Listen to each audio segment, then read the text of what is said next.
Good evening, parents and families of Perry Elementary. And it's great to see all of you out there. I hope that we have many of you joining us for today. So I'm so happy to be here tonight, and I want to take a moment to introduce myself. I am Frank Mandera, principal here at Perry Elementary, and we're really excited about starting this school year with all your children after what's been a very long summer indeed. I just want to start by saying thank you to all of the parents out there who have been so supportive and understanding since March when we forced to shut down due to the state. One of the unfortunate impacts of this new virus is the difficulty for school districts across the country have not opened only now opening their doors safely, but confidently providing a consistent and reliable experience.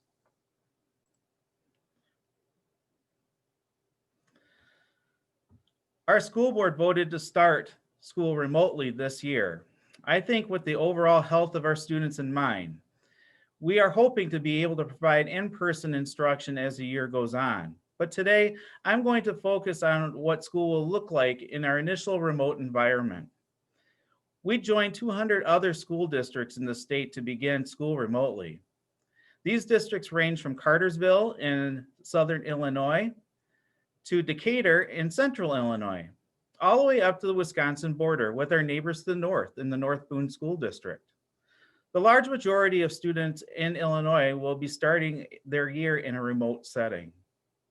I know this is new, uncharted territory for all of us, and we're trying to work through and keep going strong throughout the year.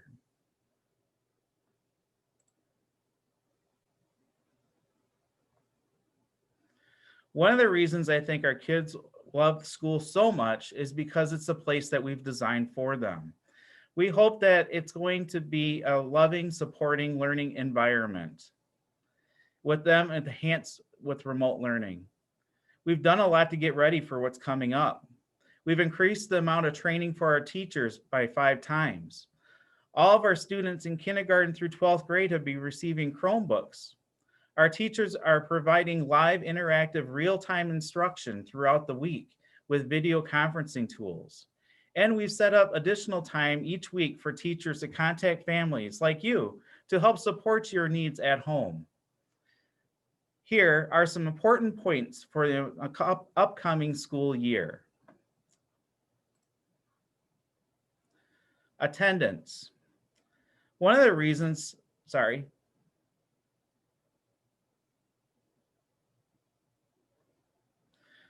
First of all, I want to talk about attendance.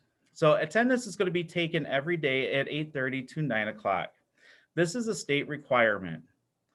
That was waived in the spring, but has been reinstated at the start of this school year. Some parents might ask what would happen if their child could not log in during the day. The answer is easy. It is the same thing that would happen if they didn't come to school. They would be marked absent, but the teacher will provide resources for them to make up for the learning on their own time. Parents should call the school if your student is too ill to participate in a remote learning lesson for the day. That way we can notify the teacher what is happening with your student and make appropriate accommodations for them when they are ready to join back live or for the remote lessons. In many cases, this means the teacher will be recording the real-time lesson to parents to review with their child after.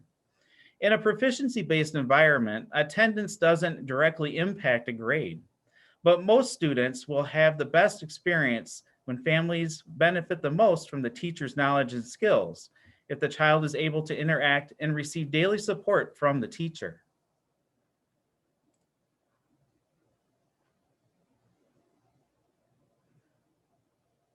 Second, grading will happen this year.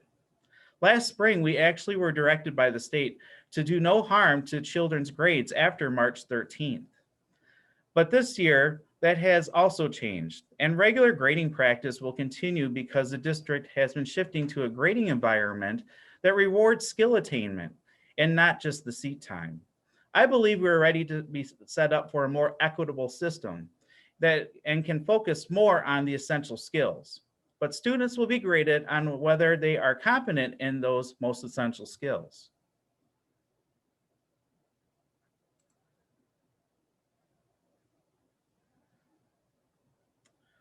Third, Families should expect that students will receive about 5 hours of instruction a day in a remote learning environment. Schools traditionally have schedules, and our enhanced remote learning plans have schedules built into them. At an elementary level, student days will start at 8:30 with a real-time whole class attendance day review and social emotional learning lesson.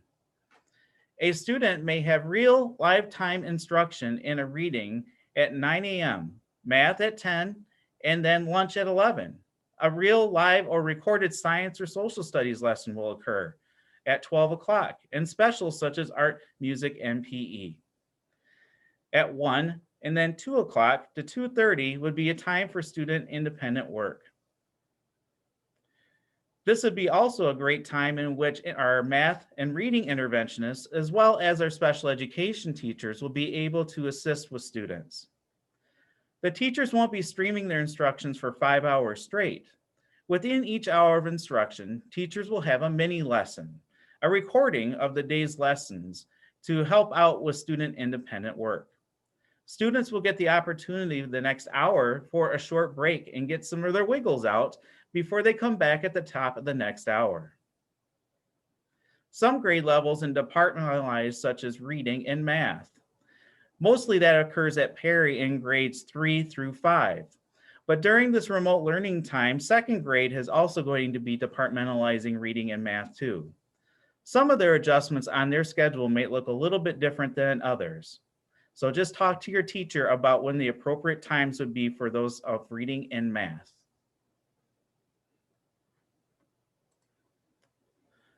Fridays are considered what's called a conference day.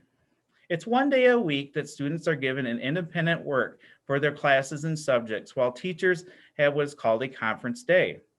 This day has time allocated for teachers to reach out to parents and students, to answer questions and provide support, and also communicate progress. Last spring, communication from the teacher was really important part of what parents said they needed, and we're trying to satisfy that need on Fridays. So teachers, you will notice that will have office hours and times that they will be communicating and reaching out to parents and students on Fridays primarily. So 4 days a week, the students will receive whole day, whole class instruction throughout the day. And then 1 day a week, they will have independent work while their teacher conferences with individual students and their parents.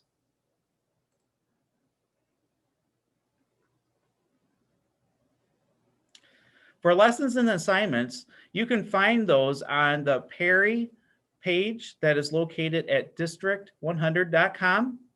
I have a sample here up on top that you can see where that would be located at. So it is a brown button right where the green arrow is pointing to.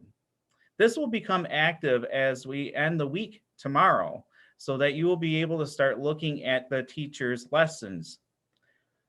One of the big things that we want to encourage for all students is privacy. It is very important that we maintain a safe and private environment for our students to learn.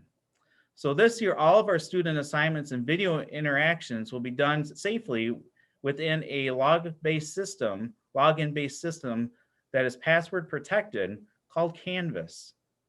You would have received information in your Chromebook pickup bags about how to log into Canvas.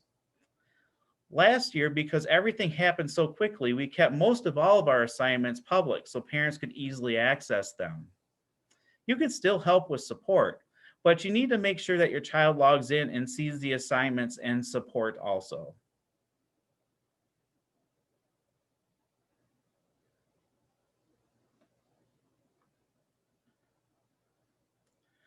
Okay, learning etiquette.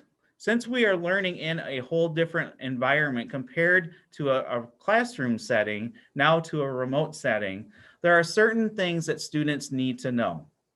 So that thing is called etiquette or remote learning etiquette. And this is something that was going to be stressed with teachers to your students the first couple weeks that they have remote learning. To start with, when students are in their real-time instruction videos, it is possible that they might ask the parents not to join the class or to be in the picture.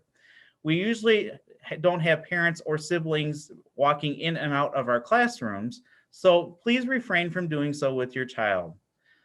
For young children, they definitely know that they need to have some tech support, especially in the beginning. So try as much as possible to get them set up as much as you can and be part of their classroom, but just not in the picture to guide their learning. Let the teacher do what they need to do like they would do in a classroom. Since I'm talking about who shows up on the screen, I should also mention to recognize how your child shows up on the screen. I would recommend making sure that they are dressed like they normally would come to school, that they make sure that, they have the clothes on that they would wear to school and that they are ready to start their day. A webcam on a computer, especially in the way of a Chromebook, can pick up lots of different things in the background. So be mindful what is in your background of your home. We all live very busy lives. So I'm sure that nobody wants to show the pile of laundry that you haven't folded yet or the kitchen sink that needs to be emptied out. So just be aware of what the background looks like for your child's video. One last thing I'd like to suggest is that make sure that they make all the things that they normally would do for school: brush their teeth, have breakfast, make sure they brush their hair, all those things that you normally would do to get school, get into the routine like you normally would have for a school day.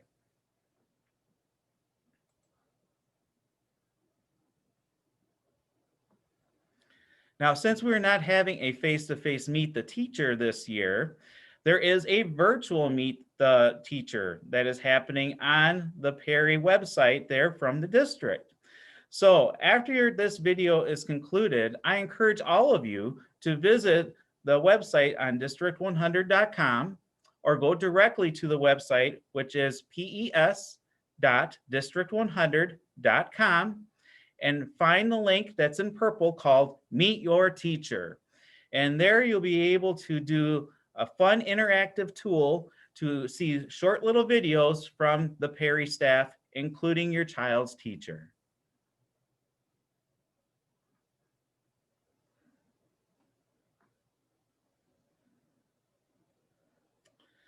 I do have a couple final thoughts before I conclude this part of our presentation for our back to school address for today. The last thing I'd like to mention to all of you is to one huge, big, important factor. Take time to sit down with your child and talk directly with them about your expectations for this school year.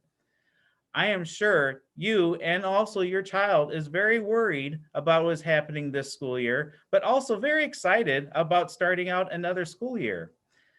I would actually try to set up a schedule with them that maybe a couple times during the week that you would kind of set up a time to kind of speak freely about what is happening in their remote learning environments.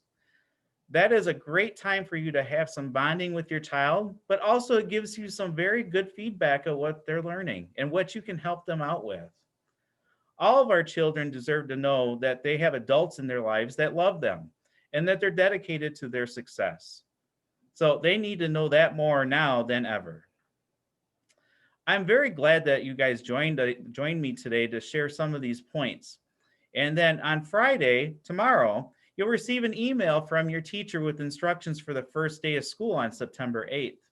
This includes how students should log in and access the first real-time live meeting that's going to be happening at 8:30. At this time, if you have any questions for me right now, please go ahead and put them in the chat, and I'll try to answer them. If there are anything specific to your child's classes you may want to know or see in the first few days, then I would encourage you to reach out to your child's teacher for them.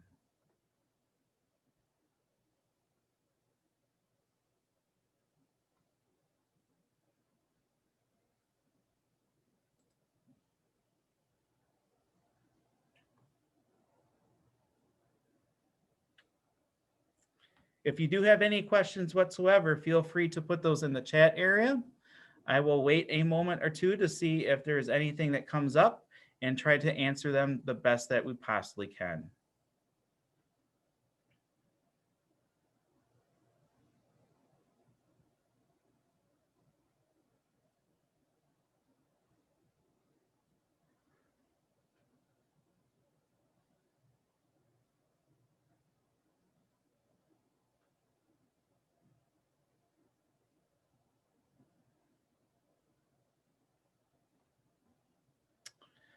Thank you very much for putting a question in. I appreciate that.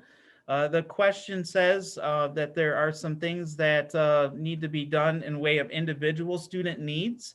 So what I would encourage any parent, if you have some specific individual student needs that need to be met, then I would reach out to your child's teacher first. We can accommodate those things in many different ways. So we can give some tips, we can give some suggestions. So I would encourage you, if you have anything specific or anything that you would like for your child to know at home for their learning needs, reach out to your teacher and we'll get support for you.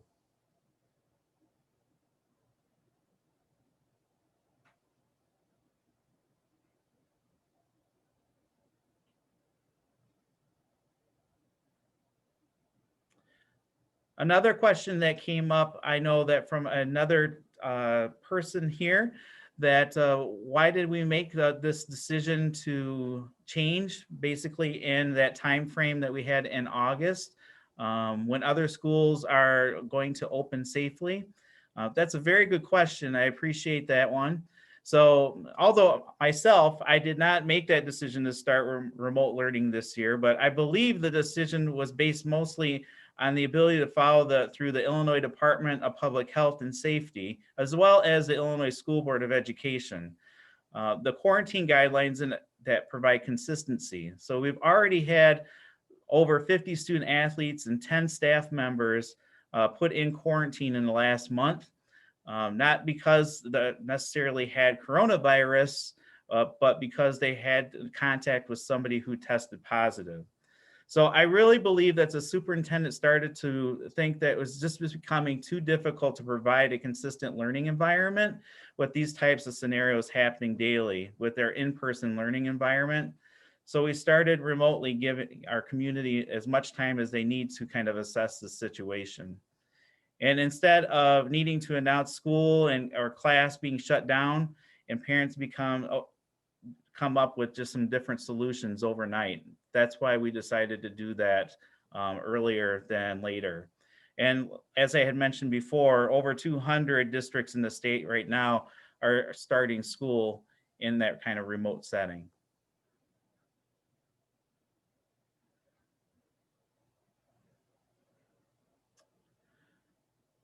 Take a look here at other chat items. Homework is a good one. So thank you for asking that question. Homework is really on a grade level by grade level basis. Typically, anymore in a proficiency based learning system, homework is not something that is done as regularly as what you and I might remember when we were in school in a traditional format. Usually, homework is done more so now to reinforce or practice skills that they have learned through instruction. So there isn't like lengthy homework that happens anymore in the way of classroom learning, whether we were in a remote setting or we're in an in-class setting. The rule of thumb that I tend to use more than anything else is really, it's called like a 10-minute rule. So usually in first grade, that's like 10 minutes of no more than that should be assigned for homework. All the way up to fifth grade, no more than 50 minutes of homework should be assigned. But that can vary at any point in time. And that is not something that is daily. Because you and I know, remembering from school, you always had those big projects that took longer periods of time to do, and some other days that you just didn't have that to do for homework. So it can vary from class to class and teacher to teacher, but that 10-minute rule per grade level as it increases from first grade to fifth grade, that's pretty much a good guiding factor for it.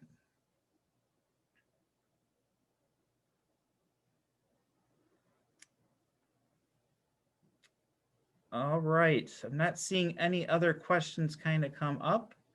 I'll give it a couple of seconds here to see if any other things that would come in here.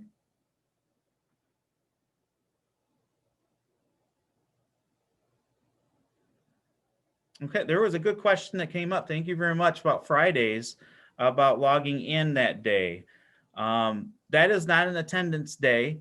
So students, what they should be doing on Fridays is kind of looking at what they had for their remote learning lessons. There's going to be times, I'm sure, that they're not going to be able to complete some of the things that happened during the course of Monday through Thursday with the remote learning lessons. And Friday can be done as a day that they can kind of get caught up on them. But also primarily that is a great day for teachers to reach out to individual students or small groups and parents to kind of conference with them to see how things are going in a remote learning setting and kind of help them out with their instruction.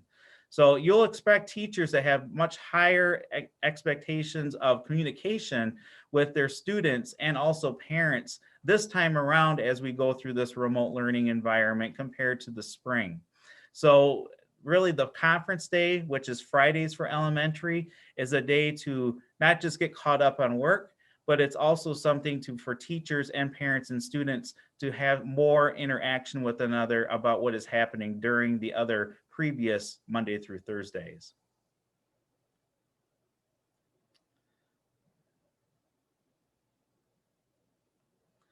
Good question here about kindergarten, about how much should they have for.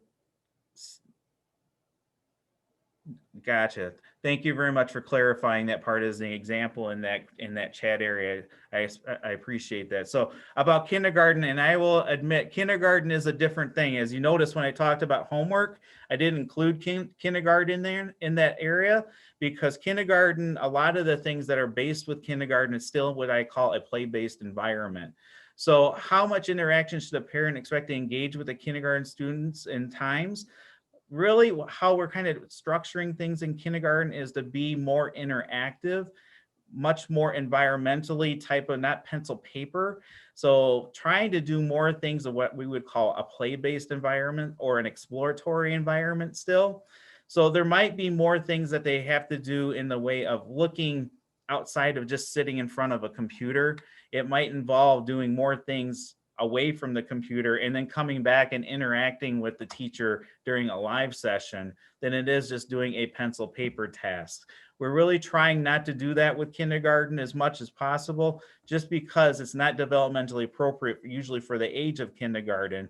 We're trying to do more hands-on things with them. So of course, they're going to need your help more so. They're kindergartners. They tend to always need a little bit more help than anybody else, especially in the beginning of the year. That's why we tend to put more adults in rooms to try to help out with kindergarten classrooms.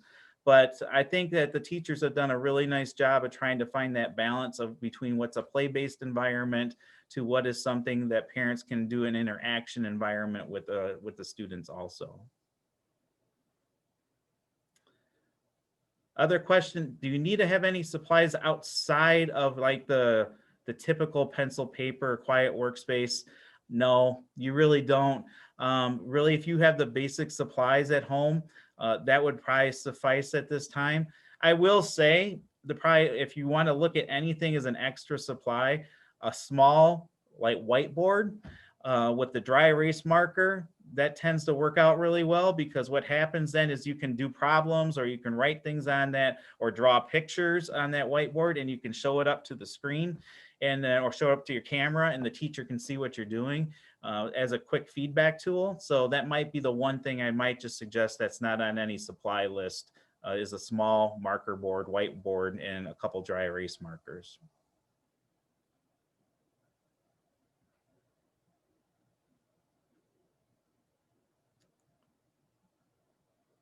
All right, we'll see if there's anything here.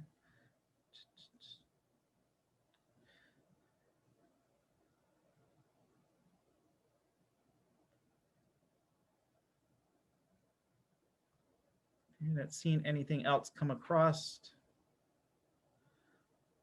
All right, so I wanted to close out. I really do appreciate that you spent some time with me today to kind of review the things for our back to school plan. As always, feel free to reach out to me. You can give me a call. You can email me. My email is just fmandera@district100.com. I will get answers for you as much as I can, or I will direct you to the people who can give you the right answers right away.